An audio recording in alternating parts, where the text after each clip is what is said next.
Welcome back to the channel, everyone. Thanks for joining me today on December 8th, 2022, when we're going to discuss this article that came out today by Brian Wallace. He's talking about the social media and the Mandela effect. So I'm going to preface this by saying that I've spent probably 15,000 hours of research into this incredible phenomenon. I'm guessing Brian did maybe 5 to 10 hours of research. I don't know, but he doesn't seem to understand the Mandela effect. He's saying things as if it's a simple psychological phenomenon, which it's not. It's clearly not. It doesn't make any sense. All the psychological explanations that we've heard don't make sense to you and I. Many of you also have looked at this for thousands of hours, and they don't make sense from what we've seen, all the research, all the reality residue. These psychological explanations they don't cut it at all. So we're going to look at this. He starts off by saying, did you know that a recent memory study proved that 76% of adults failed to recall information accurately? I think what he's referring to is the University of Chicago Psychology Department study. It's the first scientific study into the Mandela effect that's been published in the psychological science. And so they went, a lot of you know about this, where they asked people about these images, how they remember the images, how confident they are. They asked people to draw some of the images, and just from memory, they would see how they drew them. So it's a very in-depth study into the Mandela effect, and the conclusion was that they can't explain it, which should be the conclusion by any scientific study, that you can't explain. We've been trying to figure out what's going on for 7 years. And no, most of us aren't scientists, but we've done the research. We've looked into this incredibly deep. We've gone way down the rabbit hole, and there's still more rabbit hole to cover. That's why I don't think I'll ever stop talking about. None of us are going to stop talking about this incredible Mandela effect. Anyway, let's get into this article. So I think this is what he's referring to. I could be wrong, but I think that's where the 76% is coming from, is the Chicago study. Oh, I did want to point out here that the Chicago study, I don't like how it starts out either.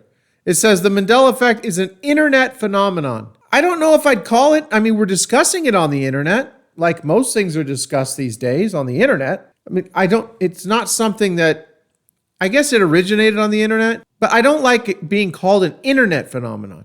The VHS tapes in people's houses, the globes, atlases, the KJV Bibles, all the products in the shelves, those things that are different from how people knew them their whole lives in their homes don't have anything to do with the internet. So the way that the scientists are looking at this is this as if, well, let's get into it. You're going to see right here why people look at it as an internet phenomenon.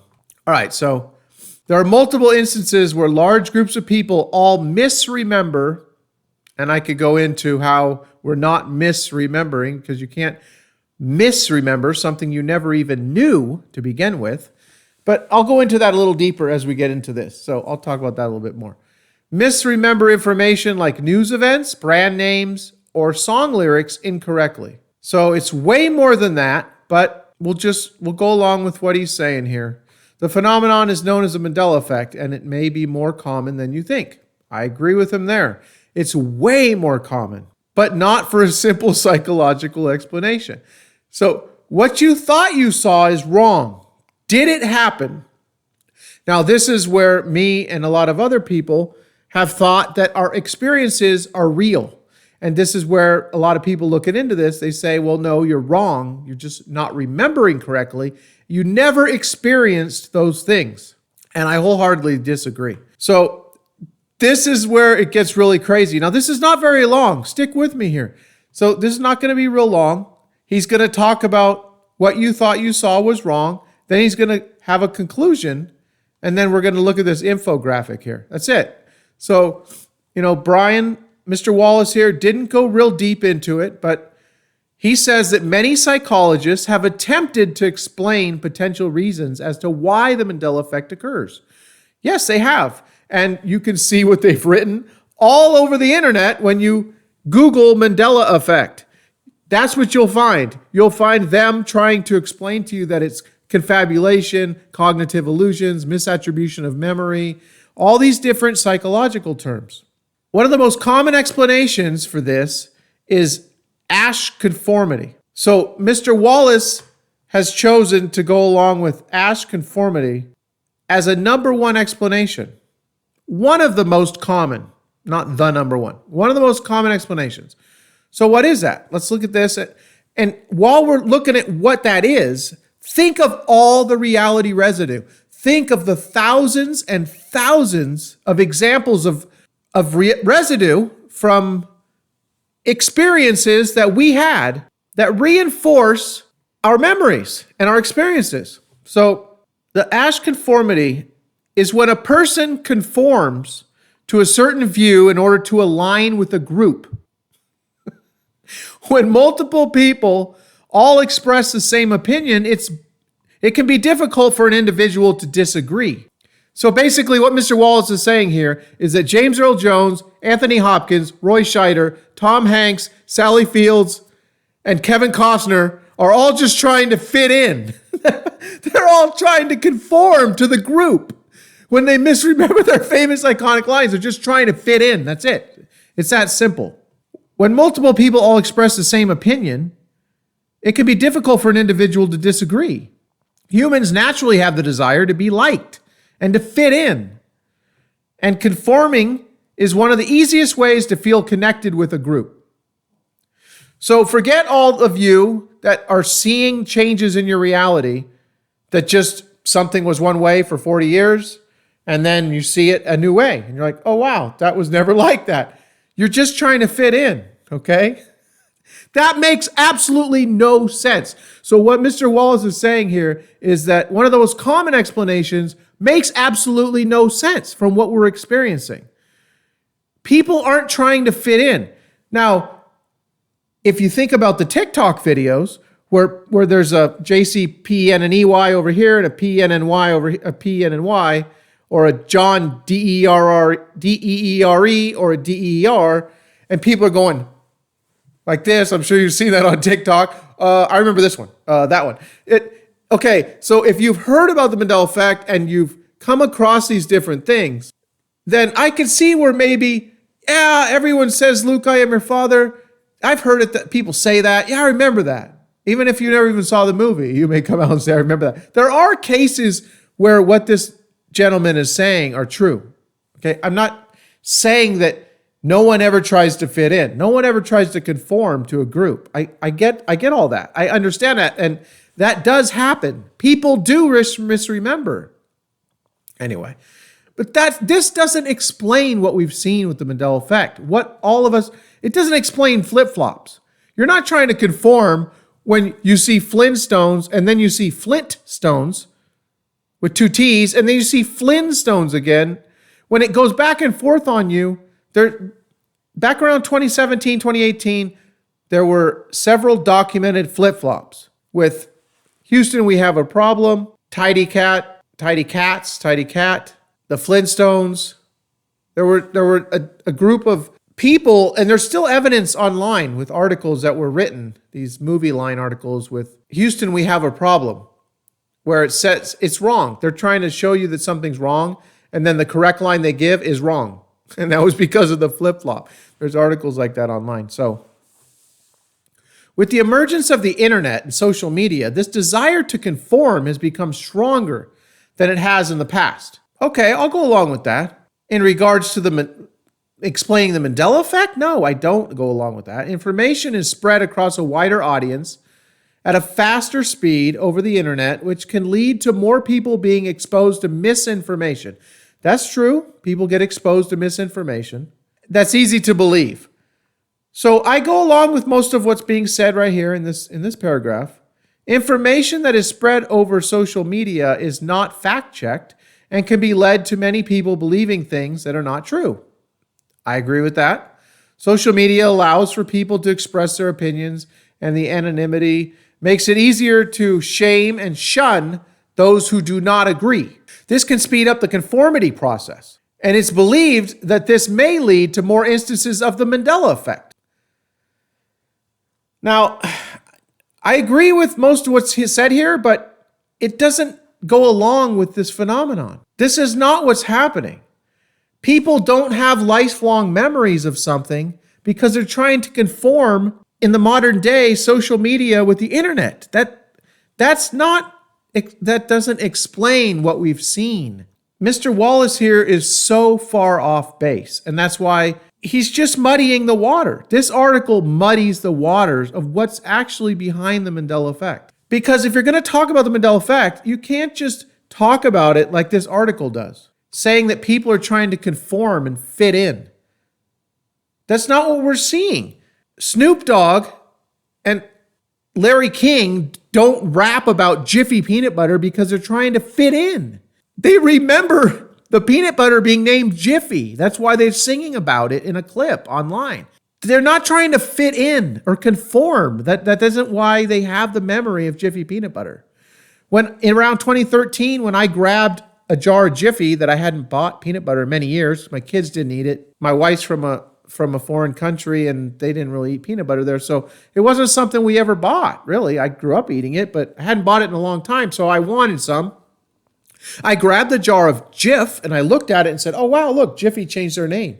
JIF looked foreign to me. I had never seen JIF at that point. I wasn't misremembering because I can't remember JIF because I didn't know JIF. So it's not a matter of, oh, well, at that moment you misremembered. No, I didn't So if I misremembered, then I should be able to remember. But I can't remember JIF. I had never seen it. So that's this whole misremembering thing. You can't remember something you didn't know, you never knew. So the whole misremembering argument is just absolutely ludicrous. Now we do misremember all the time. Like if I went and had a salad on Saturday night at the Salad and Go, and then we went to our friend Jack's house, and then I tell my son, hey, remember Friday night when I had the salad? He's like, no, that was on Saturday, not Friday night. Oh yeah, on Friday we went over to Grandma's house. Yeah, I remember. No, she made some stew. That's right. Saturday was when I had the salad because we went over our friend's house. Yeah, I remember now. It came back to me. That doesn't happen with Jif. That doesn't happen with John Deere. That doesn't happen with JCPenney. That doesn't happen with Febreze. That doesn't happen with hundreds and hundreds of things that I knew my whole life another way. You don't remember them. You can't remember them. I can't remember Oscar Mayer. I never saw it as Mayer. Never. So I can't remember that. It was always Meyer for me. I can't remember Mayer. I didn't know Mayer. We can't remember all these other things. I don't know. I'm just preaching to the choir. I know, but this is just so ridiculous, these articles that come out like this. All right, so in conclusion, Mr. Wallace is ready to conclude what he's, this little article that he wrote up here. He typed up. Oh my gosh. The Mandela effect is a complex phenomenon. All right, I agree with the beginning of his conclusion. It is very complex. That's clearly occurring across many areas of our lives. So I agree with the first sentence of his conclusion. It's happening across the world. It's happening in the Chinese language. It's happening in the Russian language. It's happening in the Spanish language. This is a worldwide phenomenon that's being documented in other languages. And that needs to be addressed in the upcoming documentary film that Robert Kiviat, the producer, is going to be making this coming year. That all needs to be addressed. The fact that it's a worldwide phenomenon, and I've already discussed that with him. To learn more about this and how to avoid it in your own life. So now Mr. Wallace is going to tell us how to avoid the Mandela effect. Take a look at the following infographic. Oh my gosh, this is going to be good. So let's look at the infographic and see how we can avoid this in our own life. So we got the Mandela effect. What you thought you remember is wrong. In a recent memory study, 76% of adults failed to recall information accurately. That's because of an unexplainable phenomenon known as the Mandela effect. Okay, so the origins of the Mandela effect. So how did it originate? Coined in 2009 by Paranormal. All right, Fiona Broome is given so much credit for coming up with the name, but that's about it. And she started the website. But so many people say that she's not the origin. They say that she's the origin of the Mandela effect. She's not the origin of it. She's the origin of the name. But there's evidence of the Mandela effect being talked about in 2001 on Art Bell's coast-to-coast radio show where people are talking about the Mandela effect, the changes. Art talks about people calling in saying, hey, I thought Mandela died in jail. This was all being talked about way before Fiona Broome in 2009. But anyway, originally referred to misremembering Nelson Mandela passing away in 1980. Well, they didn't misremember because they wouldn't be able to remember he was alive because they didn't know he was alive. They thought he was dead. So it's not something they could remember. They can't remember the truth because they didn't know the truth. When you misremember, which I already went over earlier, you can recall the truth. But you can't recall the truth. You didn't know the truth. You can't. The misremembering thing is just so frustrating. Many others shared the same memory, even though his actual death was in 2013. Broome started a website to discuss the Mandela effect in greater detail. Yes, I give her credit for that. And that gave a place for people to start discussing this, which is very hard to deal with. People who think that the Mandela effect is just something that, you choose to believe in and, it's an interesting thing. No, it's a very difficult thing. I was on the couch for 3 days when I got hit with the Mandela effect. And I was like, what's going on here? My son asked me a series of questions. I got them all wrong. And I was like, I looked it up. I'm like, wait, I knew these things all my life. And now they're all wrong? Whatever. People don't understand. They don't understand what we've been through, how difficult this is. Definition, the psychological phenomenon. No, it's not. I don't know. I guess it could be psychological, but the explanations we've been given so far, they don't cut it. They don't explain what we're seeing, what we've experienced. I've heard no psychological explanation that makes any sense to me, where a large group of people misremember a specific detail. Well, I disagree with this definition. Up to 1 in 2 people may not be able to tell false memories from real ones. Okay, I'll just leave that for you to think about. I don't even know where to go with this.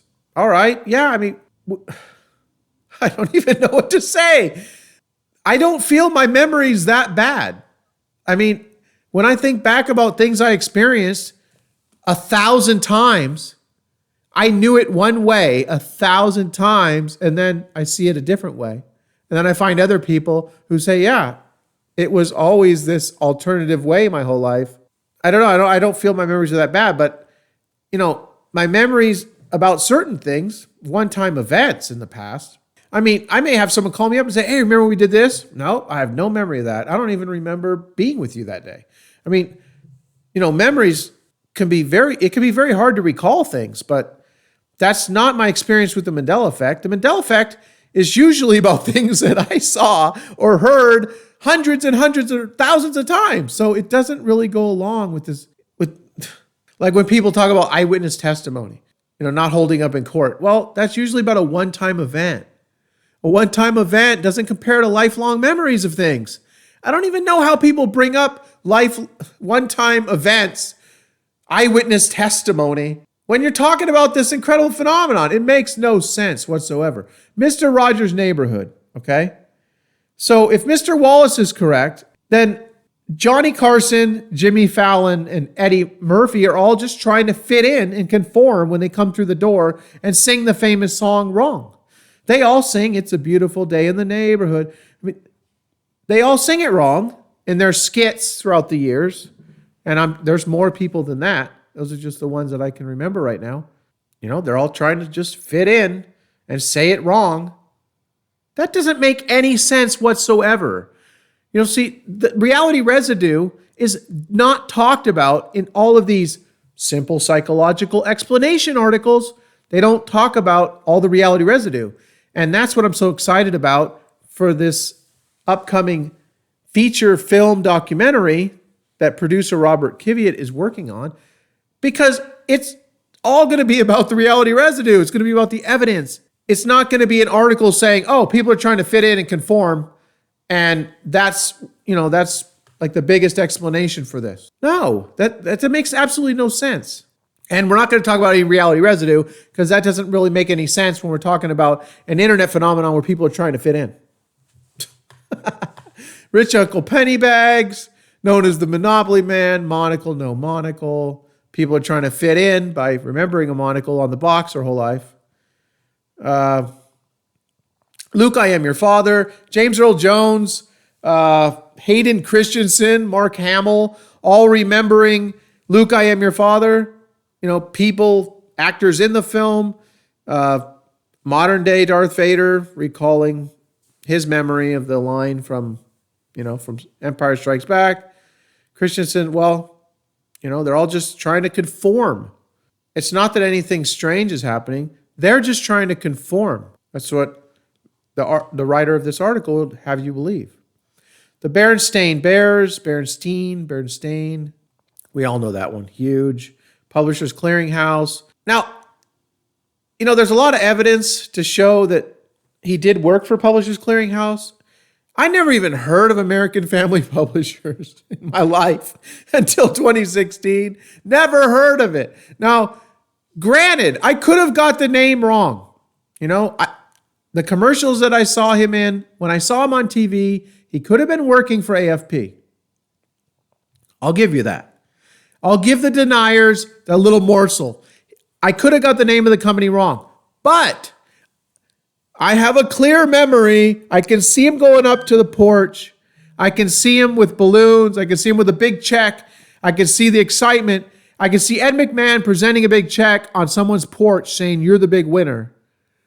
But that never happened in this reality. Never. And that's what I have an issue with. That he never went to front doors with checks. He would present a check in studio with Ed McMahon for AFP. But he never went. The memory we have of him going up to doors with big checks, that never happened in this, apparently that never happened in this reality. I experienced a reality where I saw that on TV. That was real. And I know thousands of you remember that as well. You experienced that. So to say that we're trying to conform or fit in by remembering seeing Ed McMahon give big checks, that makes absolutely no sense at all. Unless it's a thing where, now, if you're talking about the younger generation, we're talking about teenagers, they don't know Ed McMahon, they don't have all the 80s and 90s memories. That's where I see a big issue, is with the younger people. I could see a 23-year-old writing this article, looking it up, going to research the Mandela effect. Oh, it's a psychological thing. And then going and, they're trying to conform. It's Ash conformity. And then they go along with that. They don't have any memory of Ed McMahon walking up to porches with checks or nothing. So I could see them thinking that, people are just trying to say, yeah, I remember Ed McMahon giving out checks, when they have no memory of that. They're just trying to fit in. I can see that, but that's not what we're seeing with the Mandela effect. Jiffy peanut butter, huge Mandela effect for me. One of the first that I ever saw on my own, years before I ever heard of the Mandela effect. There's lots and lots of evidence that it was named Jiffy in the past. There's famous Jiffy hamburgers all around the country. I've done numerous videos on it. Famous Jiffy hamburgers with peanut butter, bacon, pepper jack cheese. I had one in Sacramento where I found the little cartoon of the Jiffy that's all over the internet now, and I took that image, I took a picture of it, and now it's been, thrown around the internet. I believe I put a picture of the little cartoon from the menu at Fanny Ann's in Sacramento on the internet. I believe I was the one who put that up. So, I don't know. Pat myself on the back. I mean, it doesn't matter. But anyway, let's keep going here. I'm almost done if you're still with me. I just wanted to talk about this. Most of you know that there's stuff coming out like this. It's just so ridiculous. But unfortunately, this is the kind of stuff that people find when they say, wow, that's weird. I remember the Monopoly Man having a monocle. I'm going to look up this Mandela effect thing. This is kind of weird. Mandela effect. Oh, it's a psychological thing where people are trying to conform. Fit in. I can see that. Yeah, that's kind of happening on the internet these days. All right. What's for dinner? Oh, when's the big game come on? And move on to the next thing. I mean, I don't know. This is just so ridiculous. Some claim the Mandela effect is evidence for many worlds. Well, we're forced to look at those type of explanations from what we've been uncovering with researching this for thousands and thousands and thousands of hours. Evidence of many worlds interpretation of quantum mechanics, or even evidence of a government conspiracy. I don't think it's a government conspiracy. I don't think two or more people are planning something in secret that's illegal or harmful to others, which is what a conspiracy is. No, I don't think that it's a government conspiracy. Never really have. I could be wrong. They could have some type of technology where they're changing our memories, like the HARP changes the clouds and maybe they're spraying the chemtrails have little nanobots and just come floating down eventually as the clouds dissipate in the sky, and all these nanobots go through in your nose or your ears, and then they just start changing your lifelong memories. I don't know. I don't know. Anything's possible, I guess. I don't really go along with that theory. Okay, so we're going to tie this up with the most accurate explanations stemming from psychology. And I know I said stemming. It says STEM. I understand that. So Ash conformities right here, front and center.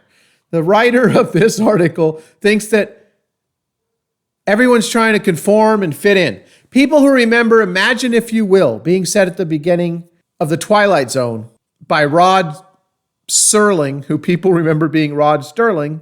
People who remember Rod Serling saying, Imagine if you will, two kids are playing alongside a busy highway. That was never ever said at the beginning of any one of his shows, Twilight Zone shows. Never. Now, there's people that'll say, I thought he started every show like that. And they're just trying to conform and fit in with everyone else. No, people who say they remember that, they're the oddballs. I get criticized by saying I remember John D-E-E-R. D-double-E-R. I get criticized for that because it's always been D-E-E-R-E. So when I think of my lifelong memory of how to spell John Deere, I'm not saying I remember D-E-E-R to fit in and conform. I get criticized by remembering it that way. If I was trying to fit in and conform, I'd go along with the D-E-R-E one I don't remember because that's what it really is. So the opposite is actually true here with this article that Mr. Wallace wrote. If I was trying, Ash conformity would make more sense if I was just going along with D-E-E-R-E or P-E-N-N-E-Y or P-E-N-N-Z-O-I-L. If I just went and said, yeah, I remember those things. It's as if it's actually like the people you ask, hey, how do you spell Pennzoil? And oh man, I worked on cars my whole life. It's P-E-N-Z-O-I-L. No, actually, it's got two N's. Oh yeah, that's right. I just misremembered that. Taking the instant download is kind of more like the conformity thing. To me, that would be Ash conformity. That's not what the definition of that is, that psychological term. But to me, that would be conforming to the present reality. You're getting the upload, you're getting the update. But to say that I'm saying it's D-E-E-R, I'm saying it's M-E-Y-E-R, I'm saying that it's Cliff Notes and not Cliff's Notes with C-L-I-F-F-S, like it's always been in this reality. By me saying Cliff Notes, I'm trying to somehow conform according to Mr. Wallace. It makes absolutely no sense. This is just so frustrating. I don't see, people shouldn't be able to put out this misinformation. People claim I just make shit up and lie just to have a channel and talk about this phenomenon and just throw out lies. No, that's not, oh my God, it's not what's happening. This here makes no sense. These are lies. I don't think Mr. Wallace is purposely trying to lie to people. I believe he thinks this is really what it is, but he hasn't done the research. That's why he goes along with this information here. All right, let me finish this up. This is just I'm getting frustrated. False memories. Yeah, we know false memory. The creation of a memory that didn't happen. People do that. I don't think that's behind the Mandela effect. Source memory errors. When someone forgets the true source of a memory. That happens also. I don't think that's what's happening here. Source memory errors. When someone forgets the true source of a memory. That happens. I don't think that's what's happening here. Imagination inflation. The tendency to believe or imagine that something is real. I don't think that's what's happening here. I don't think the people who learned what a cornucopia was from looking at the Fruit of the Loom logo and saying, hey, what's this thing, mommy, behind here? Oh, that's a cornucopia. Oh, okay. Now I know what that is. The people who say they learned what a cornucopia was from that logo, I don't think they're trying to believe or imagine that something's real that's not. No, I believe that's a legitimate memory of how they learned what a cornucopia was, which makes no sense because there never was one in the logo. None of these explanations explain how priming. Does priming explain the Shazam movie? Oh yeah, Sinbad, the comedian, he was in a movie called Shazam. Oh yeah, I remember that. Yeah, I remember. I remember the kids in the attic finding the lamp. I remember the pool party. I remember the kid getting picked on. I remember the end of the movie where Sinbad was sitting on the bed watching his own comedy show, and then he winks at the camera and says, "That guy's good, huh?" I remember all that. I confabulated all of that along with all these other people confabulated the same stuff because someone primed me. Or we all confabulated it. I'm trying to conform and fit in. That's why I remember the wink. That guy's good. Sinbad sitting on the bed. I remember. No, that's not why I have all those memories of a movie that never happened because of all these simple psychological explanations. Oh my God. I don't even know if I want to talk about how global psychologists weigh in on the Mandela effect. It's just the same stuff. I'm not even going to read to you what this says. You can read these if you want. Pause the video. They're just going to talk about the same stuff we've been talking about. Oh God, this is so crazy. So difficult to go through this. 30% of people could be convinced of experiencing a false autobiographical event. Well, all right. I agree with that. I'm sure they could. What's that got to do with what we've been seeing for 7 years? Avoiding the Mandela effect in your life. This is we're gonna tie this up. So if you want to avoid the Mandela effect, I'm gonna tie this up real cool here. Nice little red bow on it. Ready? If you want to avoid experiencing the Mandela effect in your life, if you want to just forget about your lifelong memories of hundreds and hundreds of things that they don't, how they don't match modern day reality and what everything is now, do this. Fact check. Get your news from a wide variety of sources. Don't just rely on one source. Create documentation. Write down your memories and events as they occur. Critically analyze. Guard your memories instead of conforming to group opinion.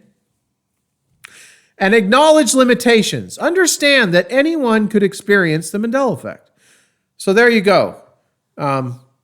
Fact check, create documentation, critically analyze, and acknowledge your limitations if you want to not experience this crazy phenomenon.